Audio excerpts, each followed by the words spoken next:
इस वीडियो में हम बात करेंगे रिस्क मेजरमेंट की। हम ये जानेंगे रिस्क क्या है, रिस्क को किन मेथड्स के थ्रू मेजर किया जा सकता है। तो चलिए अगर बात करें रिस्क की, तो रिस्क कहते हैं किसी भी चीज, किसी भी पॉसिबिलिटी ऑफ लॉस को, इंजरी को, एडवर्स अनवेलकम सर्कमस्टांसेस को। मतलब अगर कोई लॉस होना हो तो उस लॉस की पॉसिबिलिटी कि हाँ हो सकता है ये लॉस हो सकता है इस टाइप की इंजरी हो जाए, एडवर्स या अनवेलकम कंडीशंस पता नहीं है लेकिन कुछ लॉस हो जाए, इस तरह की जो सिचुएशंस, इनकी पॉसिबिलिटी को हम रिस्क कहते हैं एक ब्रॉडर टर्म में। अगर रिस्क की बात की जाए फाइनेंस में या रिस्क की बात की जाए अकाउंट्स में, तो रिस्क वो चांस होता है आउटकम ऑफ इन्वेस्टमेंट का, मतलब जो इन्वेस्टमेंट ने रिटर्न देना है उसका चांस होता है कि वो डिफर करेगा एक्सपेक्टेड से। लेट्स सपोज अगर हम इसको एज्यूम करें तो एक्सपेक्ट ये किया था कि 10% का रिटर्न आएगा, लेकिन जो एक्चुअल रिटर्न आया है वो आया है 5% का। तो यहाँ पे ये जो डेविएशन हुई है इसमें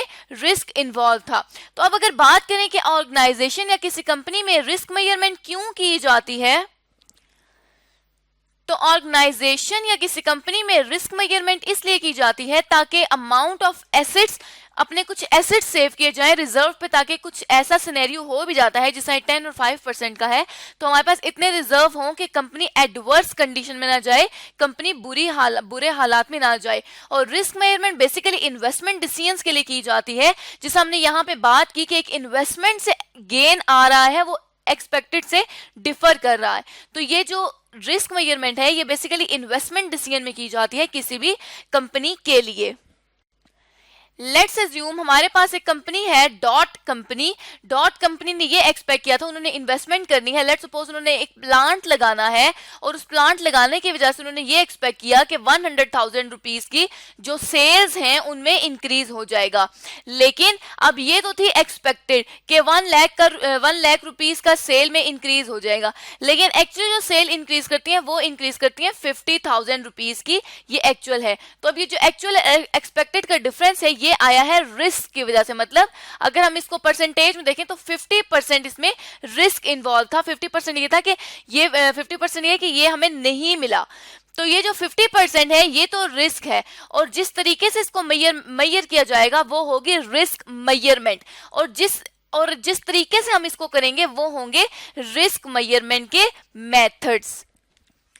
तो इस तरह अब अगर रिस्क मेजरमेंट के मेथड्स की बात की जाए तो मोस्ट कॉमनली जो रिस्क मेजरमेंट के लिए मेथड्स यूज किए जाते हैं वो 3 मेथड यूज किए जाते हैं, जिनमें सबसे पहला जो मेथड यूज किया जाता है वो है स्टैंडर्ड डेविएशन। जो दूसरा मेथड यूज किया जाता है उसे हम कहते हैं बीटा, और जो तीसरा मेथड यूज किया जाता है किसी भी कंपनी के रिस्क को मेजर करने के लिए वो है वैल्यू एट रिस्क, मतलब इसको वॉर भी कहते हैं। तो अगर हम स्टैंडर्ड डेविएशन की बात करें तो जो स्टैंडर्ड डेविएशन है वो हमें ये मेजर करके देता है कि जो रिस्क है, जो एक्सपेक्टेड वैल्यू है वो एक्चुअल वैल्यू से किस तरह से डिफर कर रही है, उसमें क्या डिस्पर्जन है, क्या डेविएशन है, क्या फर्क है।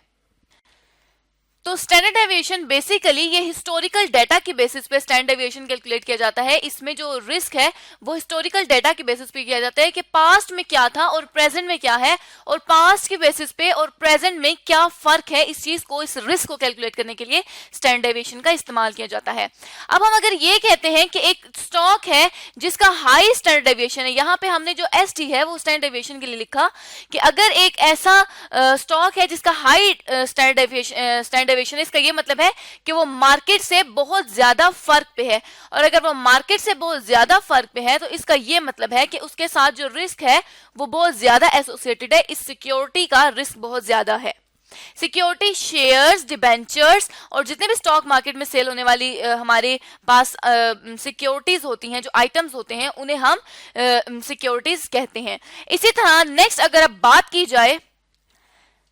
बीटा की, तो बीटा वो अमाउंट ऑफ सिस्टमैटिक रिस्क होता है। सिस्टमैटिक रिस्क उस रिस्क को कहते हैं जो डाइवर्सिफाई नहीं हो सकता, मतलब एक इंडस्ट्री में सेम रिस्क रहेगा, आप एक कंपनी से दूसरी कंपनी में भी जाएं तब भी वो रिस्क डाइवर्सिफाई नहीं हो सकता। वो एक इंडिविजुअल सिक्योरिटी पे हम ये देखेंगे कि वो होल स्टॉक मार्केट से किस तरह रिलेट कर रहा है, इस चीज को मेजर करने को कहते हैं बीटा। सिस्टमैटिक रिस्क की अगर एग्जांपल लें तो लेट्स सपोज मोबाइल इंडस्ट्री है, और मोबाइल इंडस्ट्रीज में 2 कंपनी है, एक कंपनी है एक्स और एक कंपनी है Y। Let suppose X company में जो रिस्क है वो है 50% और Y कंपनी में जो रिस्क है वो है 30%। तो अब जो 50% वाली कंपनी है वो बेशक Y कंपनी में मूव कर जाए, लेकिन जो रिस्क है वो सेम रहेगा। लेट सपोज जो इंडस्ट्री का रिस्क चल रहा है वो 40% पे है, तो अगर ये किसी और उसमें जाती है तब भी, किसी और कंपनी में जाती है तब भी इसका रिस्क डाइवर्सिफाई नहीं हो सकता, इंडस्ट्री पूरी में ये रिस्क चल रहा है।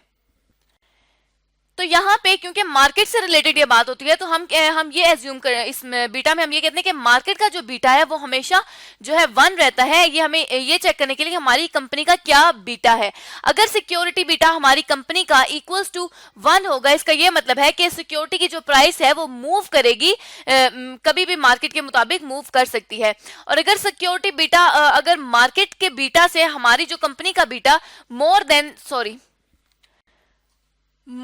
1 है, तो इसका ये मतलब है कि हमारी कंपनी जो है वो डेफिसिट में है, हमारी कंपनी लॉस में है, हमारी कंपनी उस मुताबिक नहीं अर्न कर रही जो मार्केट में है। ये किस तरह से हो सकता है कि अगर मार्केट में कोई किसी रिटर्न का रेट जो है वो 10% चल रहा है, हमारी कंपनी 8% ले रही है, तो इसका ये मतलब है कि यहाँ पे रिस्क इन्वॉल्व है, हमारी कंपनी डेफिसिट में है। इसी तरह से मार्केट का बीटा अगर 1 है और हमारा बीटा मार्केट से ज्यादा हो रहा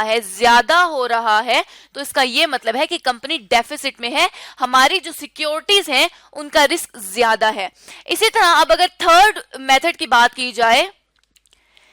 वो है वैल्यू एट रिस्क, जो ये असेस करता है कि जो लेवल ऑफ रिस्क क्या लेवल ऑफ रिस्क जो है वो एसोसिएटेड है एक पोर्टफोलियो के साथ या कंपनी के साथ। पोर्टफोलियो में जैसे हमारे पास लेट सपोज कंपनी में एक प्रोजेक्ट है, अगर कंपनी में A, B, C 3 प्रोजेक्ट है तो इन तीनों के कॉम्बिनेशन को हम कहते हैं पोर्टफोलियो। तो वैल्यू एट रिस्क को पोर्टफोलियो या कंपनी से जो रिस्क एसोसिएटेड होता है उसको कैलकुलेट करने के लिए वैल्यू एट रिस्क मेथड का इस्तेमाल किया जाता है। लेट सपोज एक पोर्टफोलियो इन्वेस्टमेंट है, उसका 1 ईयर की जो वैल्यू एट रिस्क है वो 10% पे जो वैल्यू एट रिस्क आ रहा है, लेट सपोज वो आ रहा है 5 मिलियन का उसके पास वैल्यू एट रिस्क आ रहा है। देयरफॉर जो पोर्टफोलियो है उसका 10%, अब यहां पे अगर हम इस बात को समझें तो पोर्टफोलियो जो है उसका 10% चांस है कि वो 5 मिलियन या मोर देन 5 मिलियन को लूज कर सकता है। तो इस तरह आज की इस वीडियो में हमने जाना कि रिस्क क्या है, रिस्क को किन तरीकों से मेजर किया जाता है, और हमने 1 बाय 1 उन मेथड्स को डिस्कस किया।